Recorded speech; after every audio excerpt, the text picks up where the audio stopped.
Olá, meus irmãos e irmãs, sejam bem-vindos ao canal Vinícius Siqueira.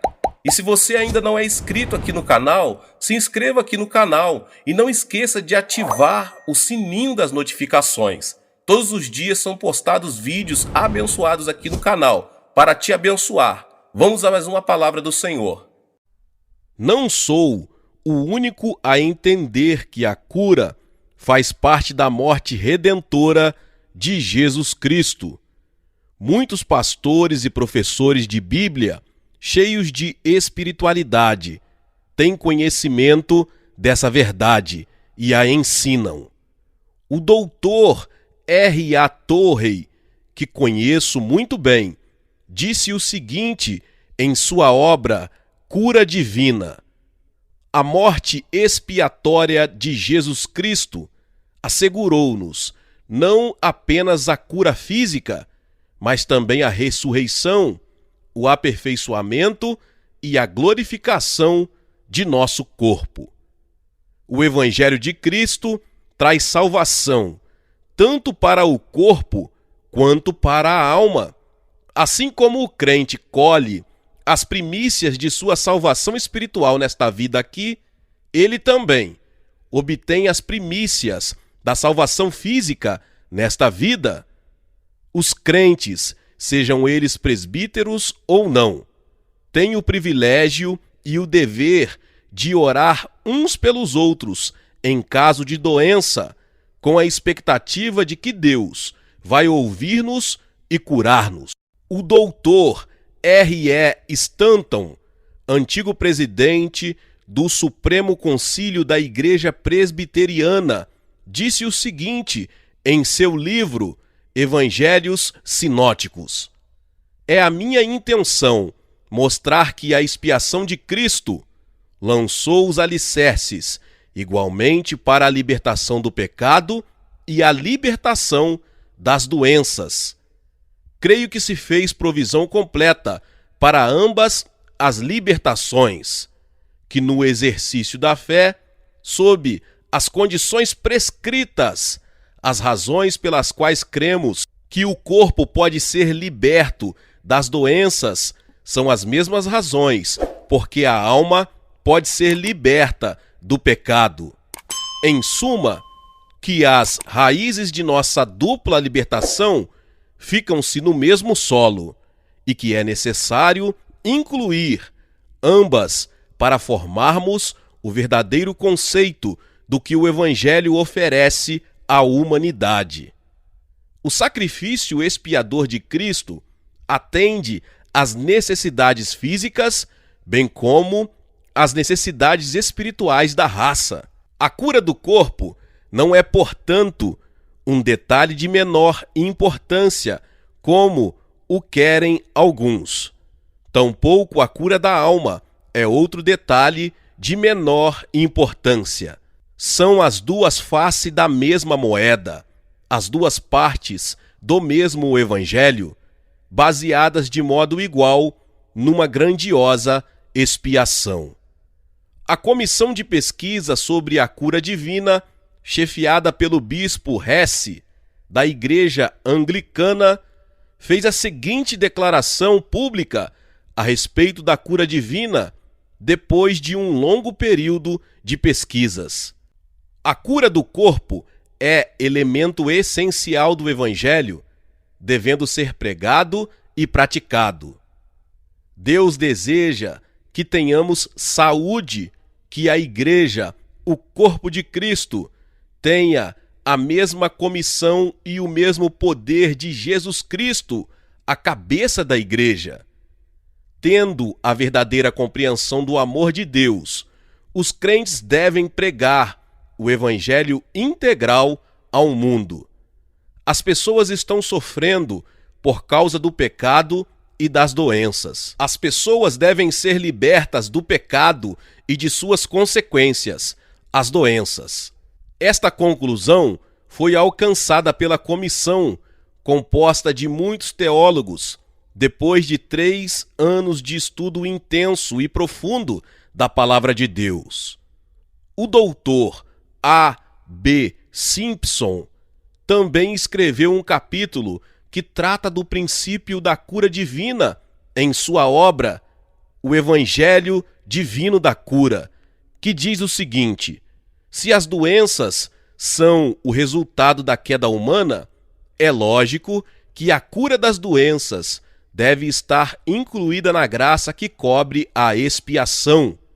É bem natural que se esperasse que o Antigo Testamento proscrevesse as doenças, pois esta parte das Escrituras profetizam a vinda do Evangelho, e a Bíblia não nos desaponta nessa questão. O cuidado e a providência de Deus estendem-se não apenas a assuntos espirituais de interesse de seu povo, mas atende às necessidades terrenas, físicas. Este grandioso princípio está espalhado por todo o Antigo Testamento. Na ordenação de Moisés, foram dadas instruções claras a respeito da cura divina. Também no anúncio profético do evento de nosso Salvador, revelou-se que ele viria não só como o Rei glorioso e Salvador glorioso, mas como o grande médico. No Salmo 103 e em Isaías 53, ensina-se que a redenção de nossos corpos é o propósito de Deus. O doutor A.J. Gordon declarou a certeza da cura divina em seu livro, O Ministério da Cura Divina. Na expiação de Cristo, parece existir um fundamento para a cura divina. Dizemos que parece, porque a passagem a que nos referimos é tão profunda que impede nossa total compreensão quanto a seu significado, de tal maneira que a pessoa deve ser extremamente cuidadosa em não falar de modo dogmático a seu respeito. Todavia, pelo menos estamos diante de uma verdade profunda e sugestiva. Temos Cristo diante de nós como sendo aquele que leva nossas enfermidades, bem como nossos pecados. No Evangelho de Mateus está escrito: isto aconteceu para que se cumprisse o que fora dito por intermédio do profeta Isaías. Ele tomou sobre si as nossas enfermidades e levou as nossas doenças. É evidente que esta referência diz respeito a algo mais que simples simpatia para nós e camaradagem conosco em nosso sofrimento. A cruz em que ele foi suspenso carregou nossas iniquidades e também as nossas enfermidades. Por isso, de certa forma, é verdade que aquele que não conheceu o pecado, ele, Deus, o fez pecado por nós. Quer dizer que o Senhor Deus fê-lo doente a Jesus, que não conheceu doença em nosso lugar. Aquele que entrou em misteriosa simpatia pelas nossas dores, fruto de nossos pecados, também se submeteu a tais dores como penalidade de nossos pecados. Em outras palavras, a passagem parece ensinar que Cristo suportou varicamente nossas enfermidades e nossas iniquidades. Então, se é verdade que nosso Redentor ou substituto levou sobre si nossas enfermidades, seria natural concluir de imediato que ele as levou para que nos livrássemos delas. Assim é que o doutor Gordon testemunha de modo convincente o fato de que a morte redentora abrange a cura de nosso corpo físico. O doutor Billy Graham, evangelista mundialmente famoso, foi entrevistado pelo jornal Tribune News Syndicate de Chicago e citado em The Voice of Healing, de agosto de 1964, assim explicou ele como entende a cura divina. Certos ensinos a respeito da cura divina podem ser incorretos. Todavia, se alguém ler o Novo Testamento com a mente aberta, poderá chegar à conclusão de que Jesus nutria um interesse amoroso pela nossa saúde física e também espiritual. Muitas denominações estão precedendo a pesquisas a respeito da cura divina, e algumas dessas denominações, inclusive a Igreja Anglicana, estão praticando a cura divina como elemento pertinente à fé. Neste mundo moderno, em que dispomos de muita ajuda médica e de avanço científico, é bem provável que nos apeguemos a ensinos cristãos que nos induzam a evitar a cura divina que, em outra circunstância, poderia ser de grande valia. Muitos médicos concordam em que a oração e a fé são de grande ajuda na cura de doenças, e dispomos de inúmeros exemplos de cura miraculosa, que jamais poderiam ser aplicadas segundo alguma teoria médica. Muitas pessoas que eu conheço pessoalmente têm experimentado curas divinas, miraculosas. Jamais poderíamos explicá-las em termos de conhecimentos humanos. Tenho visto tantos ministérios maravilhosos da parte de Deus, relacionados à cura divina, que jamais duvido dos milagres que Deus realiza. Teólogos, professores de Bíblia e evangelistas certificam-nos de que a redenção de Jesus Cristo inclui a graça da cura divina. Devemos aprender esta verdade, que podemos ser curados quando vamos a Jesus Cristo pela fé. Somos curados da mesma forma como recebemos perdão de pecados quando vamos a Ele pela fé. Podemos ser curados hoje. O ser humano foi criado como criatura física e espiritual. Ao pecar contra Deus, o homem tornou-se corrupto, tanto no corpo como no espírito. A morte, o salário do pecado, e a doença, o começo da morte física, têm estado operando no corpo humano desde a queda de nossos primeiros pais.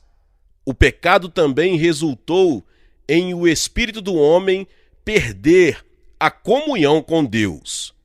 Portanto, a salvação em Jesus Cristo deve ser aplicada ao ser humano em sua totalidade, a seu espírito e também a seu corpo.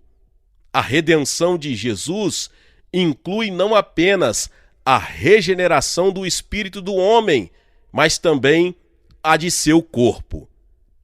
Jesus veio ao mundo para ajudar os seres humanos que sofrem do pecado e das doenças. Durante seu ministério terreno, o Senhor ofertou a graça da salvação e, ao mesmo tempo, curou os doentes. E ele prossegue este ministério em nossos dias. Assim diz Hebreus 13:8. Jesus Cristo é o mesmo ontem, hoje e eternamente. Hebreus 7:25 diz: portanto, pode também salvar perfeitamente os que por ele se achegam a Deus, vivendo sempre para interceder por eles. O Espírito de Jesus, que em nós habita, torna-se a vida do espírito humano. De maneira semelhante, o corpo ressurreto de Jesus torna-se a vida do corpo mortal do crente. O ministério terreno de Jesus iniciou-se com os doentes. Quando ele foi crucificado, levou sobre si nossas dores e também nossos pecados, 1 Pedro 2:24. E antes de ascender aos céus, deu a seus discípulos uma comissão importantíssima. Ordenou-lhes que pregassem o evangelho da salvação e também que curassem os doentes. Em Marcos, no capítulo 16, nos versos 15 ao 18, o Senhor Jesus diz: ide por todo o mundo e pregai o evangelho a toda a criatura. Quem crer e for batizado será salvo, mas quem não crer será condenado. E estes sinais hão de seguir os que crerem. Em meu nome expulsarão demônios, falarão novas línguas, pegarão em serpentes, e quando beberem alguma coisa mortífera, não lhes fará mal algum. Imporão as mãos sobre os enfermos e os curarão. Por que esse solene mandamento do Senhor Jesus não está sendo praticado nas igrejas de hoje? Significaria isso que essa graça foi abolida a partir dos dias dos apóstolos? Significaria que só os apóstolos, como Pedro, Tiago e João, eram crentes verdadeiros? Os crentes de hoje, na verdade, não são crentes? Não. Não pode ser assim. O evangelho da cura divina, de modo algum, desapareceu. A verdade é que as igrejas modernas se tornaram secularizadas e sua fé se esfriou. O profeta Joel profetizou assim: e depois derramarei o meu espírito sobre toda a carne. O ministério do Espírito Santo tornou-se mais ativo com o passar do tempo. E à medida que nossa fé no Cristo vivo se aprofunda, o evangelho da cura divina recupera a sua força.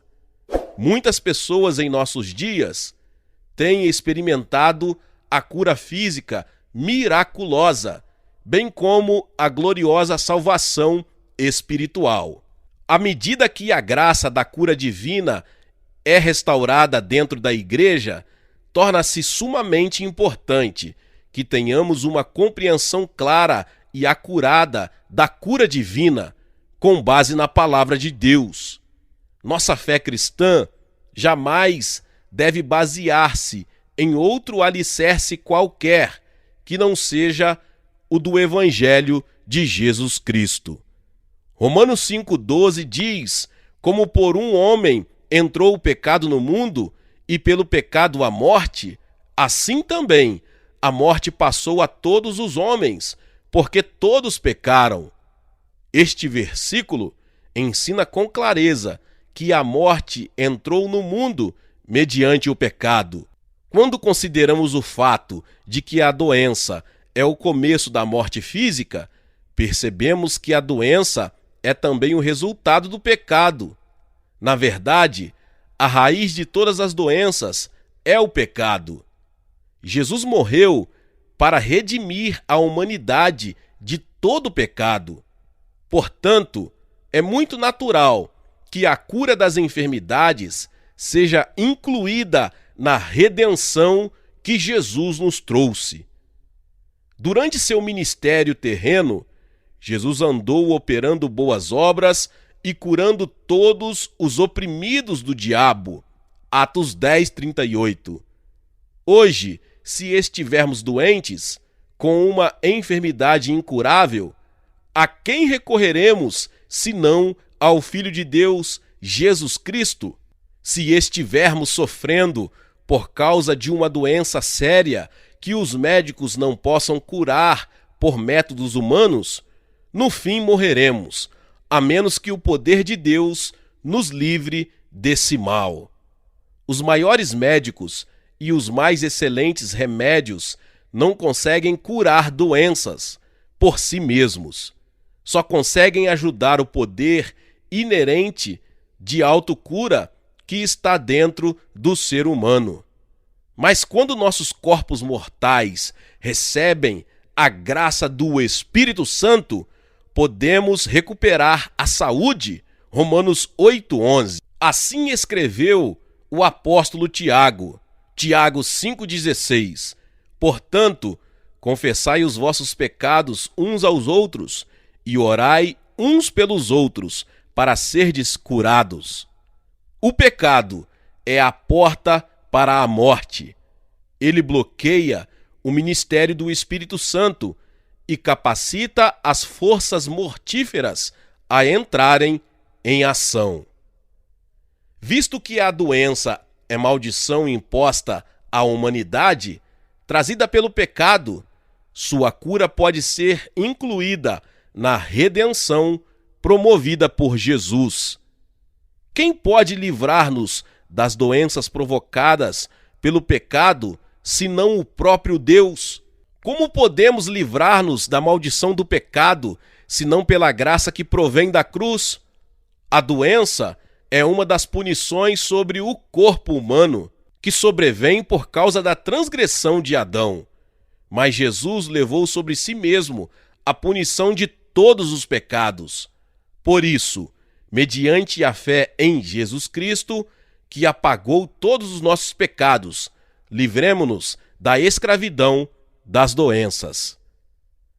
Assim como a salvação é a primícia do Espírito Santo, pela fé em Jesus Cristo, assim também a saúde física é a primícia da ressurreição. Se a redenção de Jesus na cruz não inclui a libertação de todas as doenças, não podemos, na verdade, afirmar que receberemos corpos ressurretos no reino futuro. De que forma podemos ter a certeza de que não sofreremos de doenças no reino futuro se as doenças não estão incluídas na redenção de Jesus? E se a cura divina não for uma parte da graça redentora de Jesus, como creem e ensinam alguns teólogos, por que a cura divina é ensinada no Antigo Testamento? Veja Êxodo, capítulo 12, por exemplo. O povo de Israel foi instruído a comer a carne do Cordeiro Pascal, o Cordeiro de Deus. Isto tensionava dar-lhes as forças físicas de que precisavam para a sua longa jornada. É então de admirar que recebamos forças físicas e boa saúde pelo fato de alimentarmos da carne de Jesus, nosso Cordeiro Pascal, 1 Coríntios 5,7. Quando participamos do pão e do vinho da Santa Ceia, estamos afirmando que participamos da carne e do sangue de Jesus.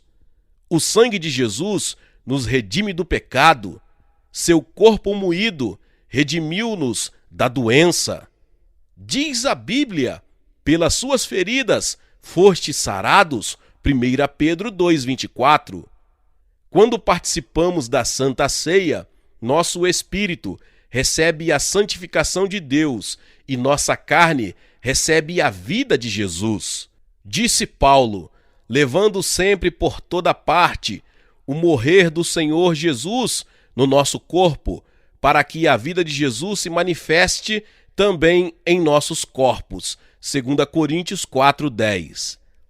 A cura divina significa que a vida de Jesus está realmente manifesta em nosso corpo pelo poder do Espírito Santo.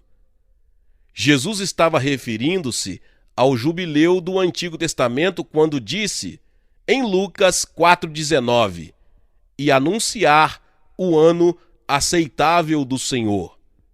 O jubileu é um quadro claro da bênção que receberíamos no período da graça. Quando lemos Levítico 25, dos versos 8 ao 12, vemos que antes do anúncio do ano do jubileu, havia um dia de expiação. No dia da expiação, um animal sacrificial era morto e seu sangue aspergido no altar, antes que qualquer bênção pudesse ser recebida. Depois que o sangue pela oferta do pecado houvesse sido aspergido no altar e os pecados do povo estivessem perdoados, a trombeta ressoava na cidade, anunciando o jubileu. A seguir, as pessoas que haviam perdido suas terras e as que estivessem separadas de suas famílias reaviam suas terras e voltavam para as suas famílias. Isto simbolizava o fato de que a misericórdia e a bênção de Deus chegam a nós mediante a redenção da cruz. Jesus tornou-se oferta do pecado ao ser crucificado no Calvário, mas depois ele ressuscitou no terceiro dia. Mediante sua morte na cruz, Jesus aspergiu seu sangue no altar dos céus e restaurou todas as coisas que havíamos perdido por causa do pecado. Ao enviar-nos o Espírito Santo, fez ressoar a trombeta do Evangelho e proclamou a nossa libertação do poder do diabo. Após a trombeta haver ressoado no ano do jubileu, Deus ordenou ao povo de Israel o seguinte: santificareis o 50º ano e proclamareis liberdade na terra a todos os seus moradores. O ano de jubileu vos será, e cada um de vós retornará à sua possessão, e cada um de vós voltará à sua família. Levítico 25:10. Jesus, que ofereceu um sacrifício superior, mais excelente sob uma aliança perfeita, pôde mais ainda, portanto, libertar-nos do diabo e permitir que resgatemos a nossa propriedade e a nossa família. Jesus mostrou-nos um exemplo disto quando curou uma mulher que havia sofrido de uma doença particularmente terrível durante 18 anos. A doença dela era causada por um demônio e o Senhor a curou num sábado. Quando os fariseus o acusaram de estar quebrando o sábado, o Senhor ficou irado. Lucas 13. A expiação de Jesus completou-se há 2000 anos. A trombeta do Espírito Santo, concitando-nos a voltar à nossa propriedade, ressoou por todo o mundo. Continua ressoando em nossos dias. Tudo o que temos de fazer é obedecer ao Senhor e recuperar nossa propriedade perdida e nossa saúde. Estas bênçãos foram adquiridas para nós mediante o sangue de Jesus Cristo derramado na cruz. Se negarmos isto, estamos tornando nula a promessa do Senhor. Mas como podemos dizer que amamos ao Senhor se tornamos nula a sua promessa? A Bíblia confirma a verdade desta doutrina em várias passagens. 1 Pedro 2,24, pelas suas feridas fostes curados. Mateus 8,17, ele tomou sobre si as nossas enfermidades e levou as nossas doenças. Marcos 16, 17 e 18, e estes sinais hão de seguir os que crerem, imporão as mãos sobre os enfermos e os curarão. Está alguém entre vós doente? Chame os presbíteros da igreja e orem por ele, ungindo-o com óleo em nome do Senhor, e a oração da fé salvará o doente. O Senhor o levantará. Se houver cometido pecados, ser-lhe-ão perdoados. Tiago 5, 14 e 15. A cura divina está à nossa disposição. A boa saúde pode ser nossa. Nós que pregamos estas coisas que vos foram anunciadas pelo Espírito Santo enviado do céu. 1 Pedro 1,12. Precisamos alcançar também a verdade da cura divina sem reserva. Precisamos ajudar as ovelhas doentes. Elas precisam recuperar a saúde em Jesus Cristo. Algumas pessoas ensinam que receberemos a cura apenas no reino milenial. Mas eu gostaria de dar uma olhada no que a Bíblia ensina a esse respeito. Um dia, Jesus foi à sinagoga de Nazaré e leu um trecho do livro do profeta Isaías, que diz o seguinte: O Espírito do Senhor está sobre mim, pelo que me ungiu para evangelizar aos pobres. Enviou-me para apregoar liberdade aos cativos, dar vista aos cegos, pôr em liberdade os oprimidos e anunciar o ano aceitável do Senhor. Lucas capítulo 4, 18 e 19. Algumas pessoas afirmam que devemos interpretar esses versículos de modo espiritual.